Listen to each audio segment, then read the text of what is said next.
is that all memory is actually creation. When you're remembering something or when you're memorizing something, you're actually creating something with all of your senses. You're experiencing with your senses, you're creating with your senses. And then when you recall something, you're actually just recreating it. You're recreating pretty much what happened the first time. Hello Sales Nation, I am Will Barron, host of the Salesman Podcast, and welcome to today's show. Today's guest is Mark Channon, and he is one of the first 8 people in the world to become a world grandmaster of memory. Mark is on the show because I'm sure you've been there as well. I've definitely been there.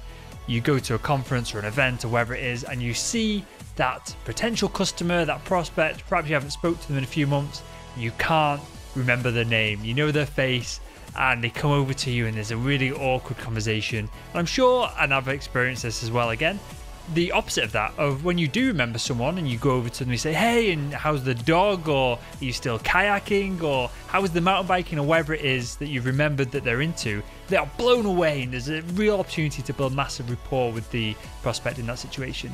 So we're talking about memory, how to remember names, faces, product details, and all this good stuff that our salespeople have to learn all the time.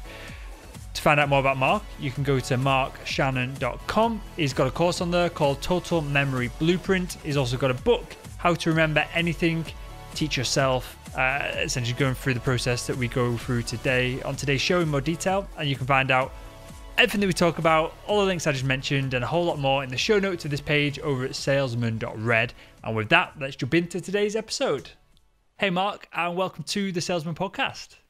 Brilliant. Nice to see you, Will. How you doing? I'm good, sir. And I'm glad to have you on the show. It's a slightly different episode than perhaps sales tips and techniques that we do usually. But I think this is going to be equally important, both in life and out of business. And I want to paint a bit of a picture here for you. We talked a little bit about this before we started recording, but and this has happened to me a whole bunch of times. You walk into a room, you shake hands with the CEO of the company you're trying to sell to. You introduces himself, but you kind of knew his name already. Perhaps you know a little bit of background on him.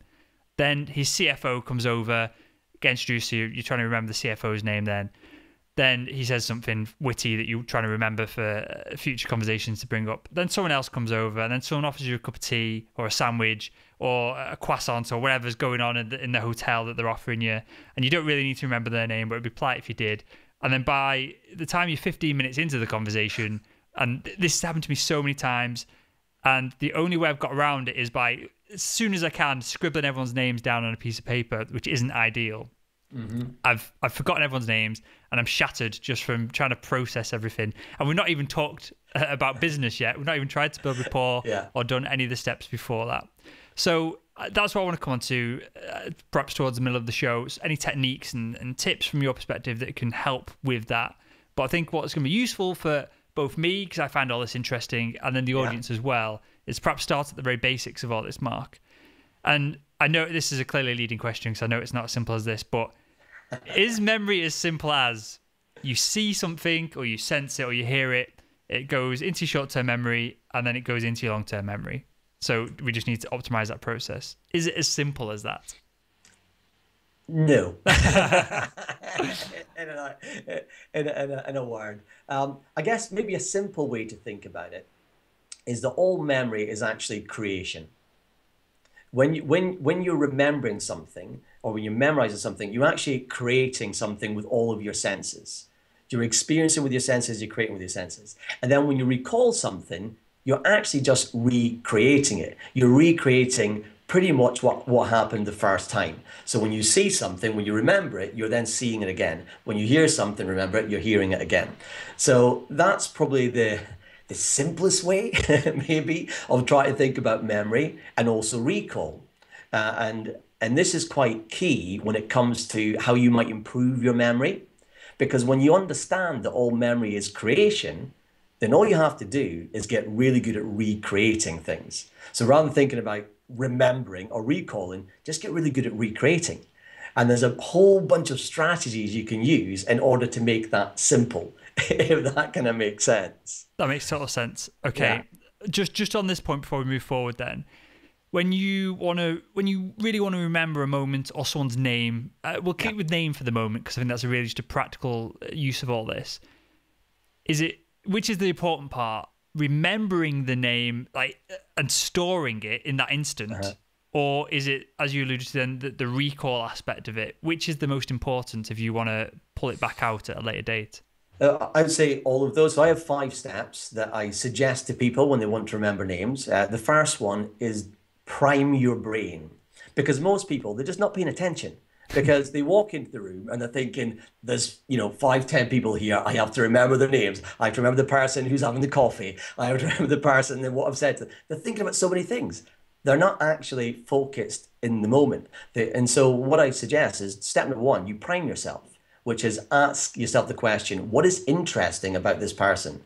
So as soon as I see you on Skype, I go subconsciously now, I don't even think about it, what's interesting? And I'll look at you and all of a sudden I'm taking a really clear view of what you look like.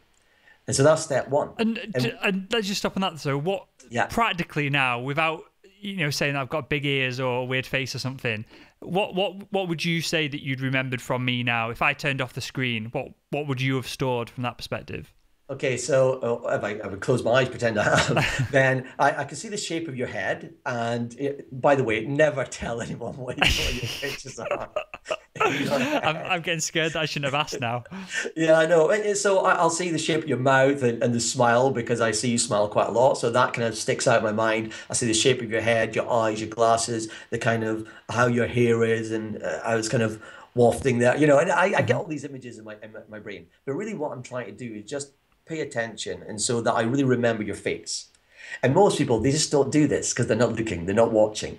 And priming is a really powerful strategy, actually, not just with names, but with anything. So, because what you're actually doing is you're suggesting that your brain pays attention to something. You're saying this is important or this is interesting. And when your brain thinks something's interesting or important, we all instinctively know we remember those kind of things more. And so that's the first thing you do. And then once you're primed, you're then ready to listen. And that's the second part of remember names. You just want to listen. Because most people, again, they're thinking about what they're going to say, and you can't hear 2 things in your head at the same time. So when you tell me your name is Will, if I'm thinking, okay, what I'm going to say next, I'm like, damn, I just missed his name. And then I've got to ask, and that's a bit embarrassing. I might have to ask 2 or 3 times. I'm like, I didn't listen the first time. And so that's the second step. And the third step is where the magic happens. And this is where you use some creativity. And this is where you create a connection. And so because I've got a picture of your face in my head now, because I've paid attention, when you tell me your name is Will, what I've actually done over the years is build up. It's like a visual language, a vocabulary of images to represent names. So Will is just a will, like someone's will that they've got, and I've got that picture. So when I see you, what I'm actually doing is I make a quick connection with a will, and I'll stick it to your face in some way, in some creative way. I'll have a connection. Maybe it's coming down from your head, and there's a will here. And that's the part that takes some practice. There's a little bit of effort and energy when you first start doing that. But once you know it, it clicks, and it's then really hard to forget.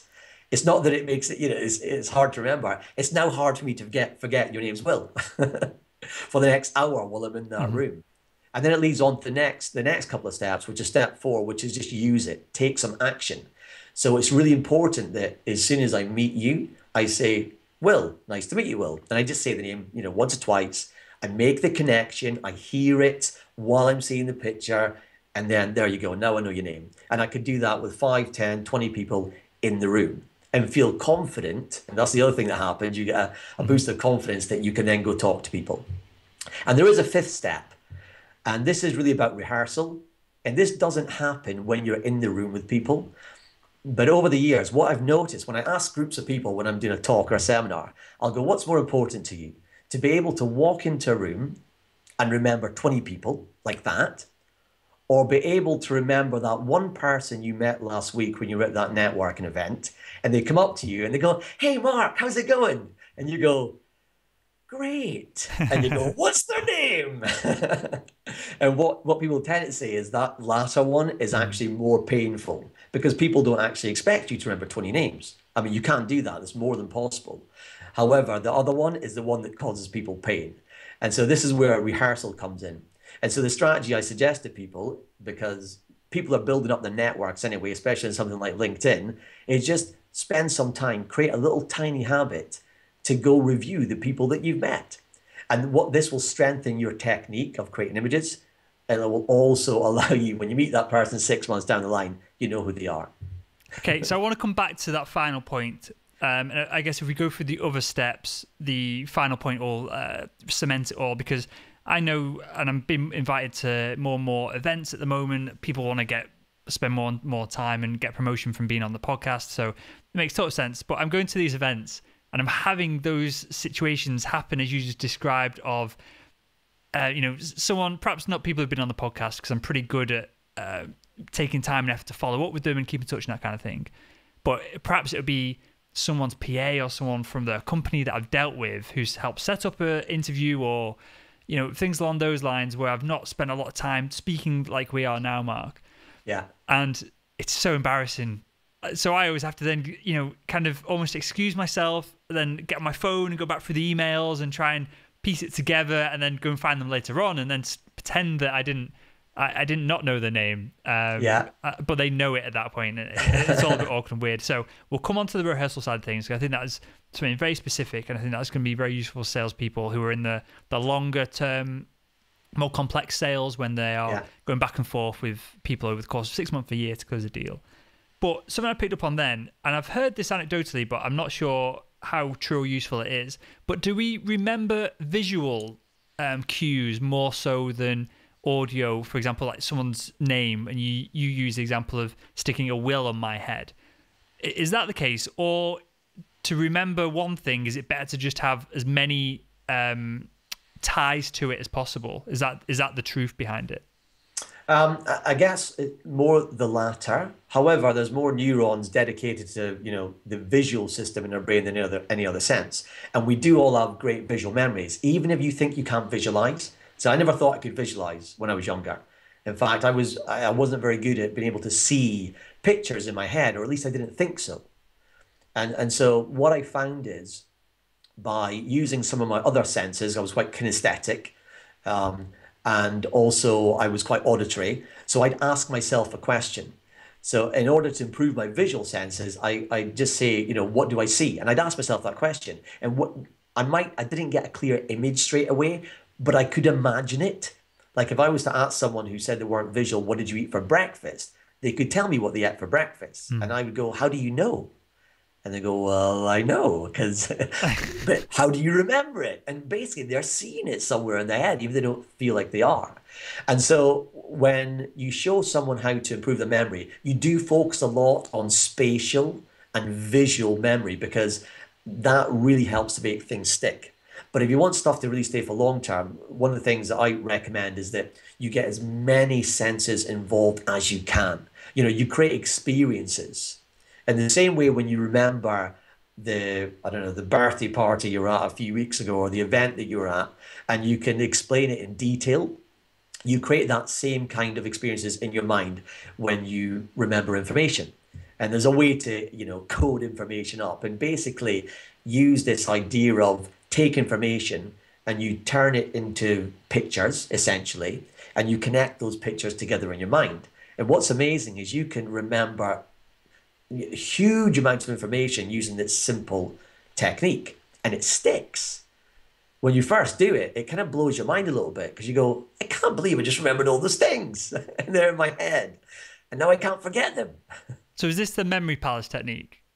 Yeah, so there's many techniques. So just let me stop you there, because I want to ask something before we get onto that, and then I want to run through a couple of these techniques, because this is where we're going to have real practical aspect from and benefits out of all this. So keep listening, audience. I'm trying to build suspense to that moment. But something you mentioned then is something that I think worth going over. So I had this happen to me the other day with my girlfriend. So I was saying to her, we're projecting forward and think about houses and that kind of thing. So I said to her, well, how do you see your dream house? What where is it? Kind of like talk me through it.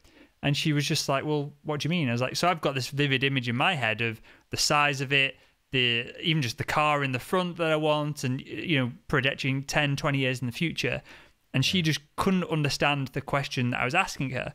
When then I rephrased it to tell me about your dream house, then she could rattle off that, I don't know, she'd laugh if you ever heard this, but a certain size garden, and she wants a kitchen a certain way, and of course I want like a cinema room or a pool room or something like that. But she's listing things, and that made me realize that she clearly doesn't visualize things. She is audio, I guess, because she's telling herself and using like a checklist rather than I'm vividly seeing what I like.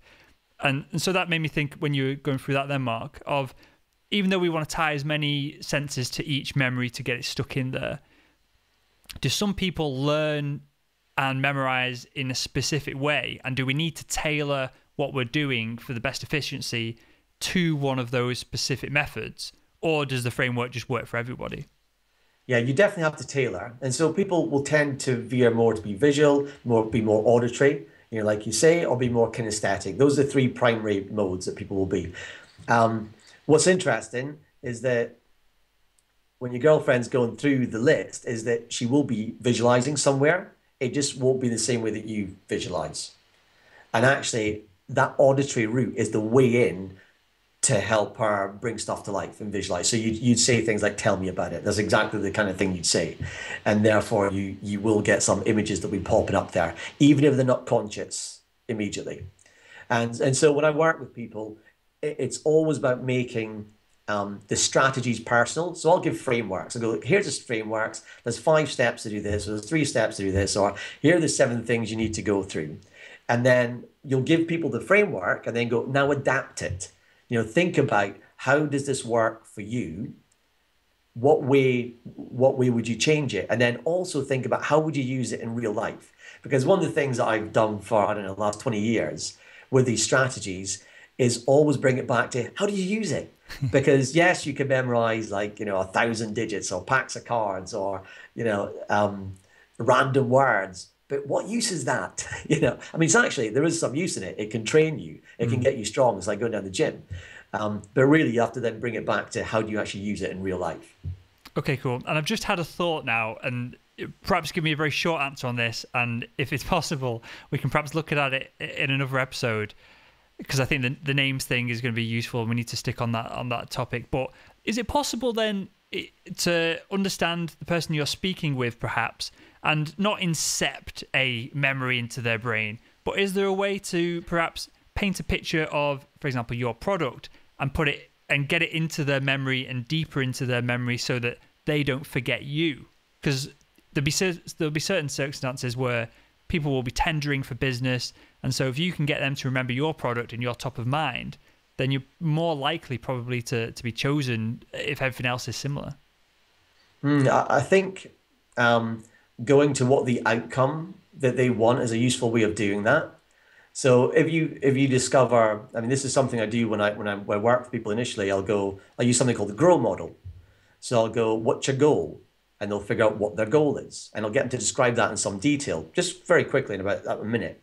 And then I'll go, okay, what's the reality? What's the things that are holding you back? And they'll describe the challenges.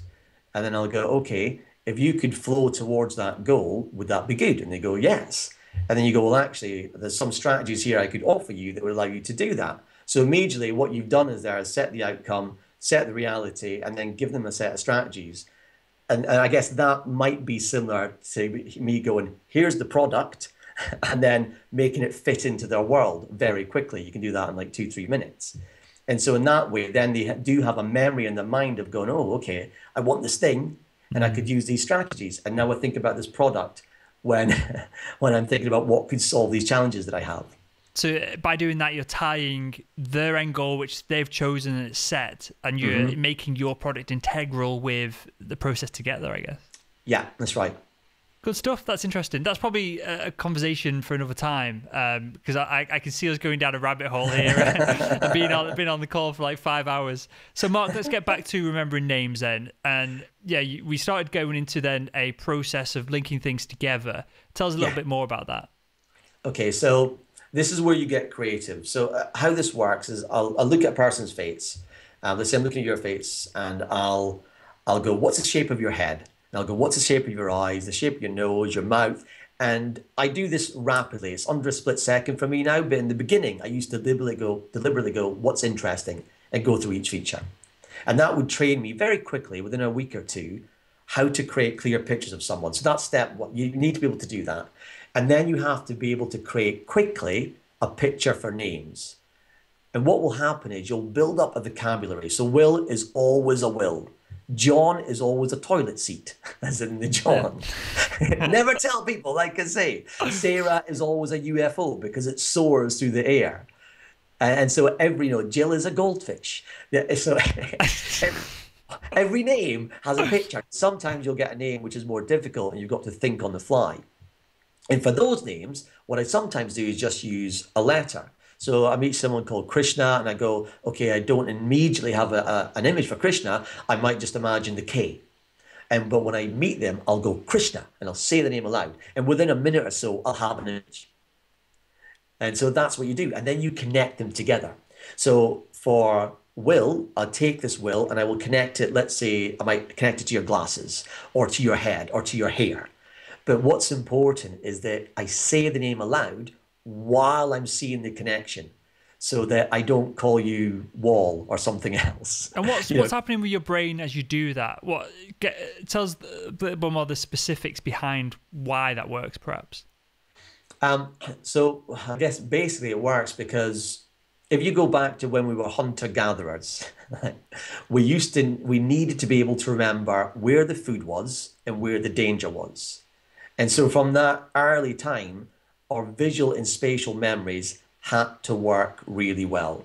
And so that's the basic principle. So when we use techniques like this, where we're using visual images and creating pictures, it's going back to that innate ability to be able to remember things which are visual and spatial.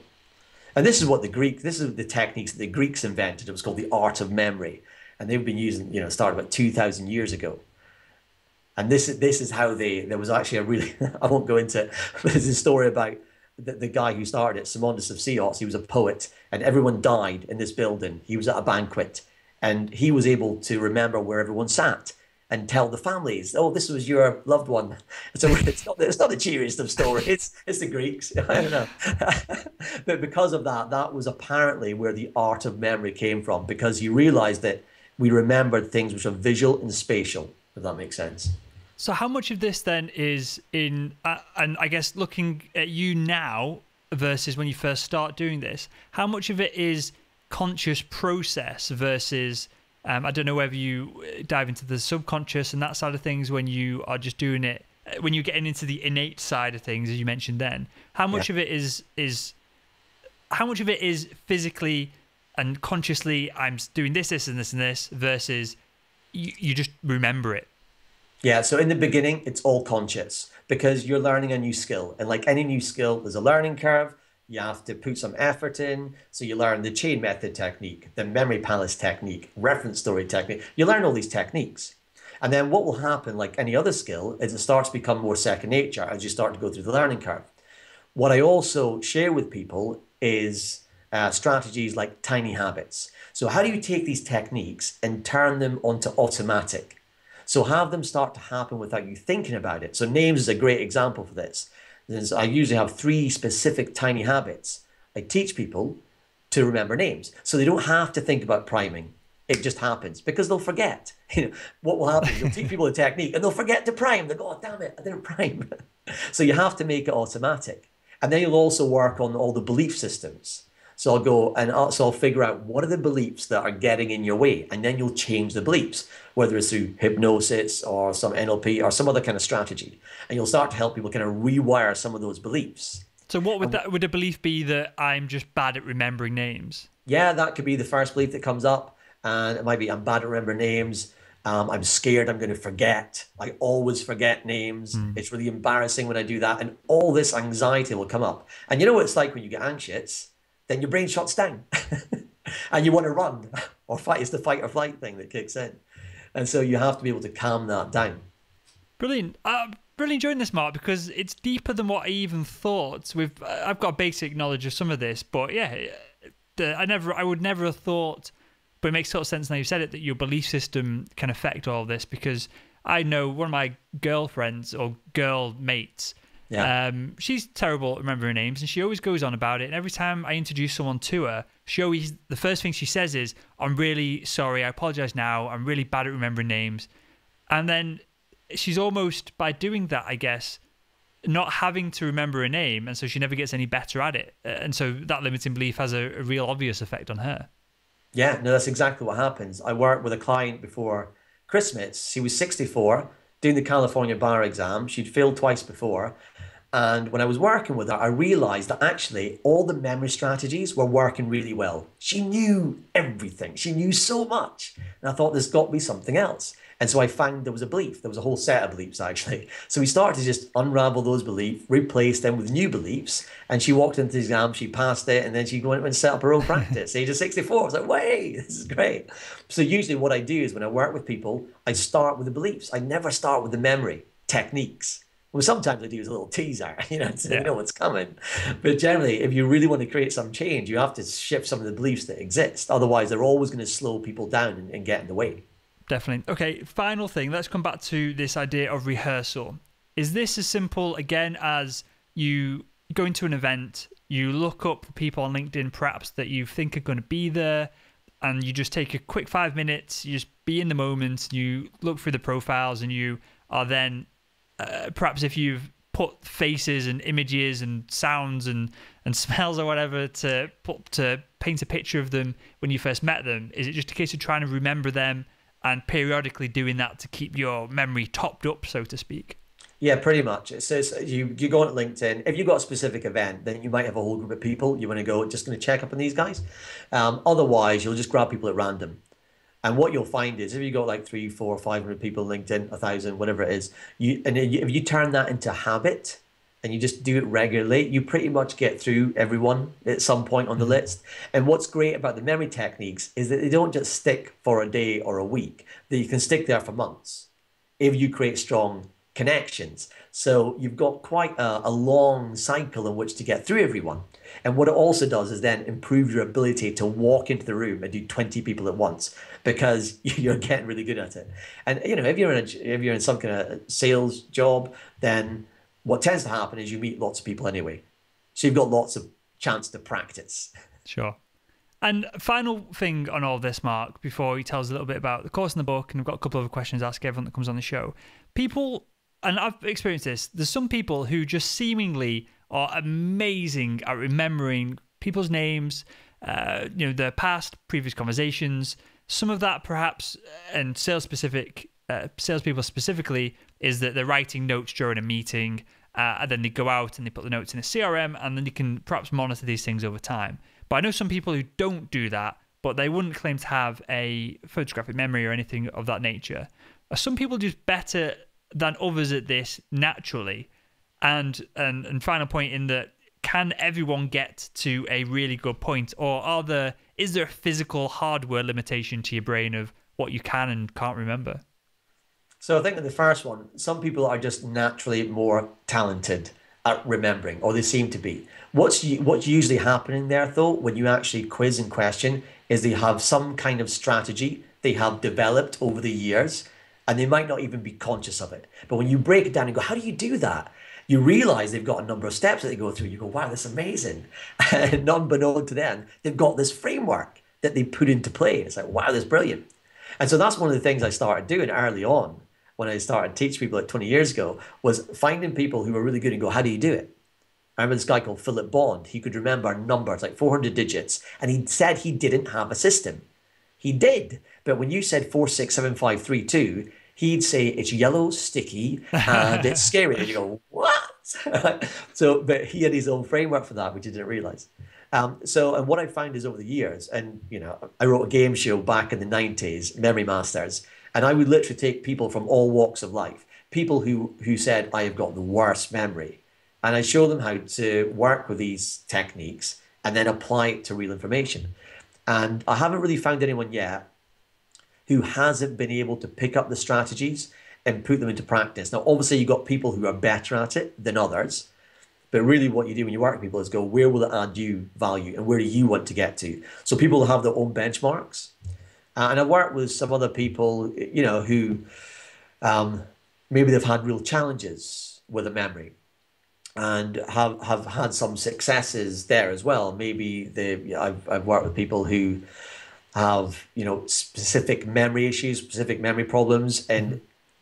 or it doesn't work all the time, but you can usually find that they can find ways in which to use these strategies to maybe support how they remember. And so, yeah, I would say it pretty much what works with almost anyone. But the thing is, it's not a magic bullet. And this is the one thing. It's not something you go, hey, here's this magic pill and everything works. You got to put some effort in, like any other skill. But then it becomes really easy once you get good at it. Amazing stuff. Okay, Mark, I've got a couple of questions to ask everyone that comes on the show. First one, other than your book, which we'll come on to in a minute, are there any other resources that you'd recommend to the Salesman Podcast audience? Yeah, so there's one. So I recently launched a new website back in beginning of January called markchannon.com. Easy to remember. It's just my name. And on there, I've got one course. It's over 6 weeks. It's called the Total Memory Blueprint. And on this course, it's basically about 20 years of my work condensed into 6 weeks. Now, it's all on demand, so people can take like 3 months or a year if they want to. But what it really focuses on is how do you learn rapidly? Stick stuff in your head, remember it, and keep it there for long periods of time. Also, it looks on something that I've seen that lots of people have challenges with, which is the ability to focus. And if you can focus, naturally your memory just gets better. And then beyond those 2 points, it's like, how do you actually build expertise in your field? And then how can you use that to achieve results, whether it's in your career or your business, or maybe just something you're passionate about? So that's the course that I've got out there right now. Yeah, I'm pretty proud of it, actually, and people are going through it right now and getting great kind of response from it. So, and it's something where we've got forums set up as well on Facebook, and I kind of support that. So we've got a nice community building up around it. Amazing stuff. Well, we'll link to that in the show notes over at salesman.red. And final one from me, Mark. If you could go back in time, and let me just prerequisite this, sorry, in that I know you're not a quote-unquote salesperson, but of course, everyone has to sell day to day. Everyone has to negotiate, so I'm sure you'll have an insight for this. But if you could go back in time and speak to your younger self, what would be the one piece of advice you'd give him to help him become better at selling? Oh, that's a good question. One piece of advice. I think it would be something that I do now, and that's don't think about what you want when you go in to sell something. Really, really focus on what is the key outcome that this person is looking for and what is their biggest challenge that they face. And how can you help them overcome that challenge? That's the one thing that's what I tell myself. I go, figure that stuff out, and then everything's kind of easy. You've just got to give them the right thing. Amazing. Mark, I want you to tell us a little bit about the book and then share if you've got any Twitter handles or anything like that you want to share as well. Yeah, so I've got a couple of books out there. I've got something called the Memory Workbook, which has got 104 activities. So if you're the kind of person that likes to go from A to Z, you like the frameworks, then the Memory Workbook, fantastic resource. Literally, it looks at how do you improve your memory. It looks at accelerated learning strategies. I look at multiple intelligences and how do you apply all things to that, and also your career. And then with Improve Your Memory, that book, which is the most recent one, that's really more focused towards career or your business. And it goes through all the strategies, but I give lots and lots of examples.